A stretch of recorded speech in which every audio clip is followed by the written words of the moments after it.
سب تابعین میں خیر التابعین ایک شخص ہے، اس کا نام اویس ہے، اور خیر التابعین کہہ کر سبب بیان کیا کہ صحابی اس لیے نہیں بن سکا وَلَهُ وَالِدَةٌ، اس کی ایک بوڑھی ماں تھی، یہ اس کی شرح الحدیث ہے، ضعیف ماں تھی،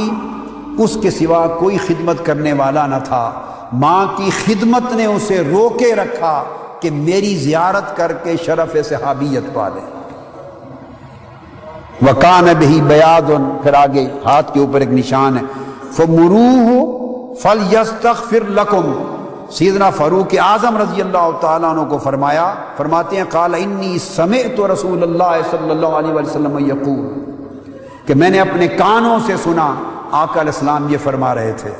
اور فرمایا کہ پھر تم اس کے پاس ضرور جانا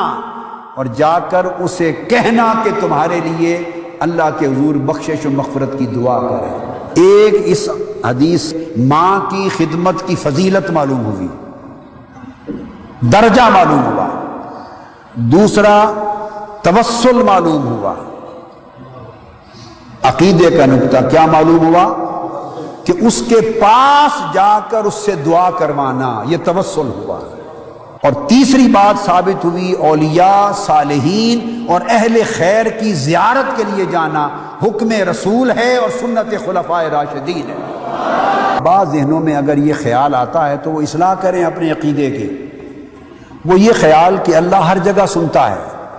بعض لوگ اس طریق پہ سوچتے ہیں، کہتے ہیں جب اللہ ہر جگہ سنتا ہے تو کیا ضرورت ہے اولیاء اور صالحین کے پاس جا کر وہاں دعا کرنے یا کروانے کی۔ اللہ تو عقیدہ ہے کہ بے شک اللہ ہر جگہ سنتا ہے، اس میں کوئی شک نہیں، جو شک کرے وہ کافر ہے، مگر اولیاء صالحین کے پاس جا کر دعا کروانے میں حکمت و برکت کیا ہے یہ مجھ سے نہ پوچھو، تاجدار کائنات سے پوچھو۔ وہ خلفائے راشدین کو بھیج رہے ہیں، وہ اپنے صحابہ کو بھیج رہے ہیں اپنے سے کم تر رتبے کے شخص کے پاس۔ ابھی عمر فاروق ہیں، حکم سب صحابہ کو دے رہے ہیں کہ جس سے ہو سکے اویس کے پاس یمن میں جا کے دعا کروانا۔ علیہ الصلوۃ والسلام نے ارشاد فرمایا یمن سے ایک شخص تمہارے پاس آئے گا، یعنی ایام حج میں آئے گا، اس کا نام اویس ہے، اور آقا علیہ الصلوۃ والسلام نے فرمایا کہ وہ کہیں اپنی ماں کی زندگی میں کسی اور جگہ نہیں گیا، اشارہ دے دیا، صحابہ کرام کے ذہنوں میں اٹھنے والے سوال کا جواب دے دیا۔ اگر سوچو آقا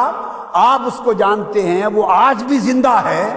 اور آپ اس کی طرف ہمیں بھیج رہے ہیں، وہ آپ کی بارگاہ میں کیوں نہیں آیا؟ یہ ایک فطری سوال تھا، آقا علیہ السلام نے خود اس کا جواب دے دیا، فرمایا لا یدع بالیمن غیر ام لہ، اس کی ایک ماں ہے، اور آقا علیہ السلام نے دوسری جگہ فرمایا کہ وَلَهُ وَالِدَةٌ وَهُوَ بِهَا بَرٌّ، اس کی ایک بوڑھی ماں ہے، اس نے ساری زندگی اس کی خدمت میں گزار دی، اس لیے اس کی خدمت کے باعث میری بارگاہ میں آ کر صحابی کا شرف بھی نہیں پا سکا۔